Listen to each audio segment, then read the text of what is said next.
Morning, everybody. It is Monday morning. Let's see what can break today.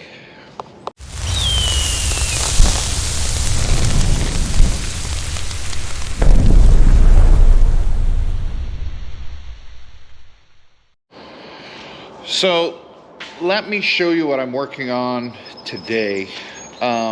We have this, it's a 8-foot bush hog brand rototiller. Sorry. See, bush hog.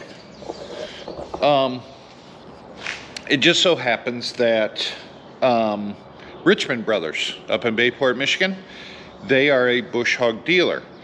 This particular rototiller, the tines were worn down on us, so it was time to get some new tines. As you can see, they're pretty worn. So I called my salesman up there, ordered them. They had them shipped right directly to the farm, which was awesome. And I started putting the new tines on Friday. And as you can see, I'll show you the difference between the new tines and the old tines. New tine, old tine.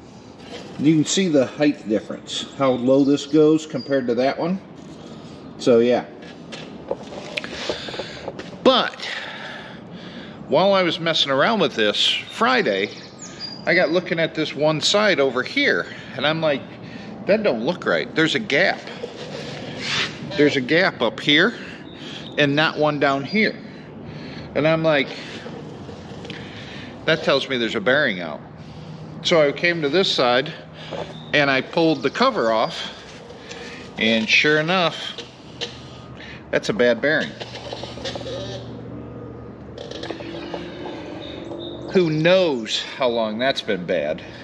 So I got on the phone with Richmond Brothers Friday to order a new bearing. I think it was after their closing. I ended up leaving them a message. They should be calling me back today, and we can kind of get this bearing ordered so I can get this back together and so we can use this. We have a couple more food plots we want to plant into July, 1st of August.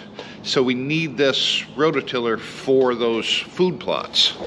And, well, we got to get her back together in order to do that. Today was definitely a Monday. I did get all the tines changed on the rototiller here, as you can see. So that's done. I started to work on this bearing, and come to find out I have to drop that entire shaft out of the base of that, or out of the bottom of the rototiller in order to change that bearing. So I couldn't get the drive side nuts are on there really tight, so I got them, sprayed some cryo oil on those to let them soak overnight, and I'll deal with that later. Had an issue with the sprayer on the four-wheeler. That thing was leaking. I got that fixed. It's just a pain in the butt today, but I'll continue this tomorrow. Okay guys, this is the next day. It's actually almost time for me to go home. I have been busy on the road all day today. We got a call last night saying parts were in up in Marlette, Michigan, of the crumbler out there, how the wing was broke and everything. So we got the new wing, new axle, new wheel hub, the whole shebang. All the parts were in. So it's like, okay, so I got in the truck and we drove up there, we got the parts. While we were up there, we also picked up the new piece of equipment that we bought. So we got some new paint on the farm, and this is what we got. We just got a new seed tender. Well, it's new to us. This seed tender is, I think it's 6 years old, but it's in really good shape.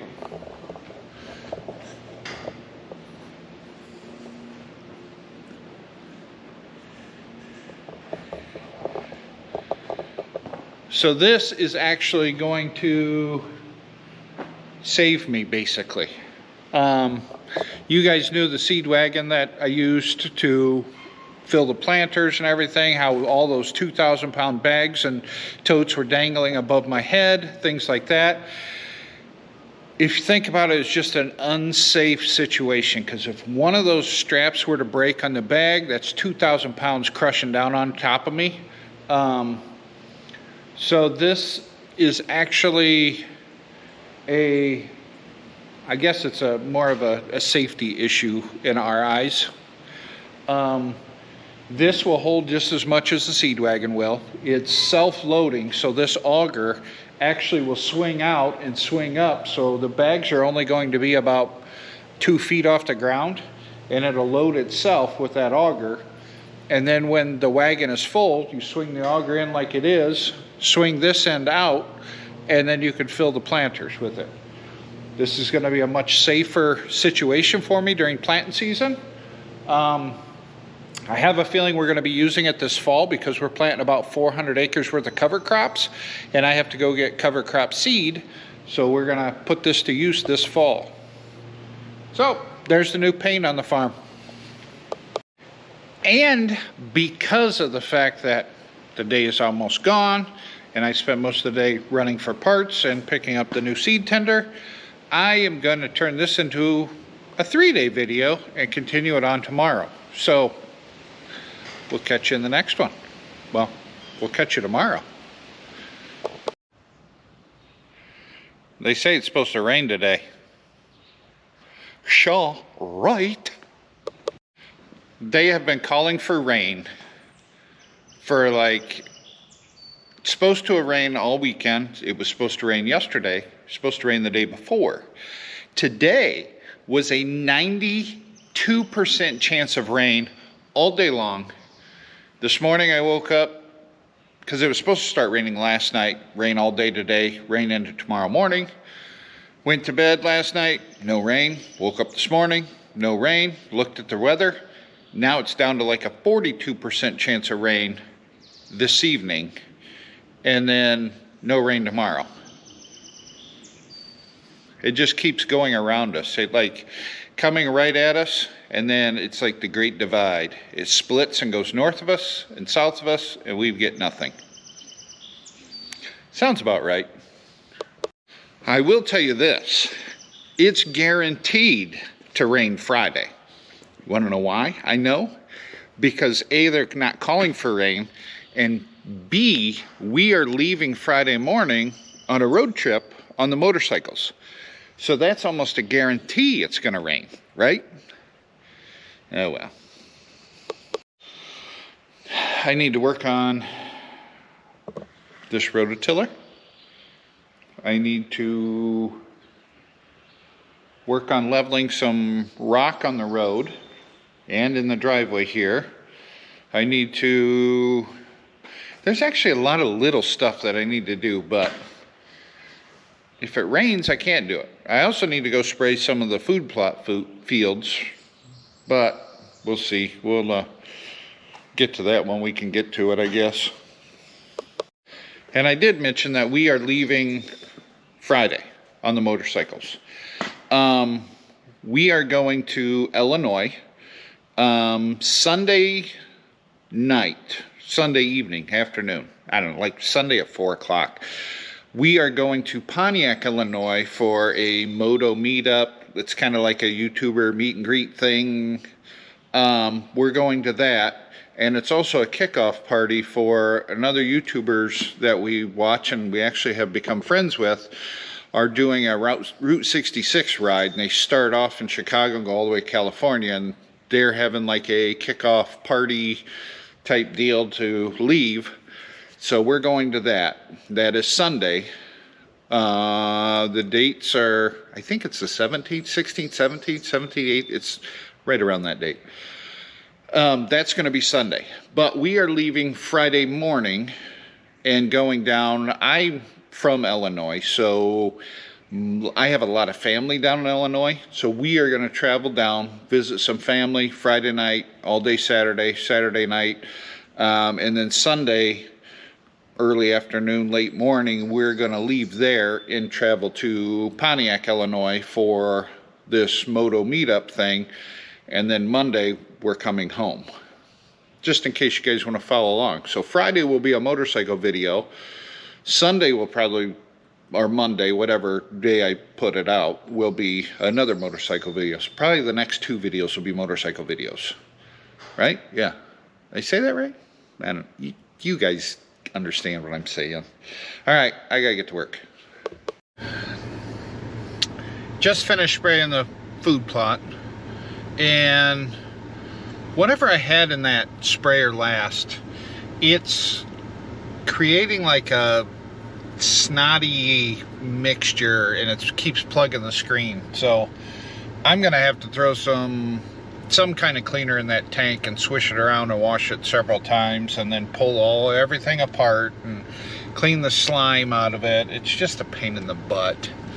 And when you do that, you start tearing apart these fittings on these little sprayers like that, and it just ups the risk of leaking later, you know, once you put them back together and you get a drip and a leak here and a leak there, and it's just a pain in the butt. But anyway, the food plots are sprayed. We need to let those die off, and then we can go in and rototill them once I get the bearings for the rototiller, and then we can plant the last of the food plots for the deer season. These food plots we're working on right now, these are the seasonal food plots where we plant just the seasonal. It's not like our Roundup Ready alfalfa and the clover fields that we mow and hay and do upkeep on them all year long. The alfalfa and the clover fields, those are fields that last us year round. We just maintain them. And then we have a few smaller food plots that we spray off and kill in the summertime. And midsummer we go in and rototill them up, and then we plant a seasonal crop there. But at any rate, enough babbling. I gotta get back to the farm.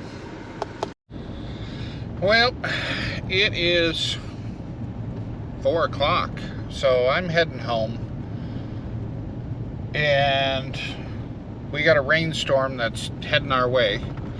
So I think what I'm going to do is I'm going to mow the yard and get that done before we leave for our trip, and probably pack, I'm guessing, because we've got tomorrow and then we're leaving Friday morning. So I know this wasn't the best of videos, but there's not a lot going on right now other than motorcycle stuff, and we do that mainly on the weekends. So alright, we shall have a couple motorcycle videos here coming up quick, so thanks for watching. I appreciate you guys.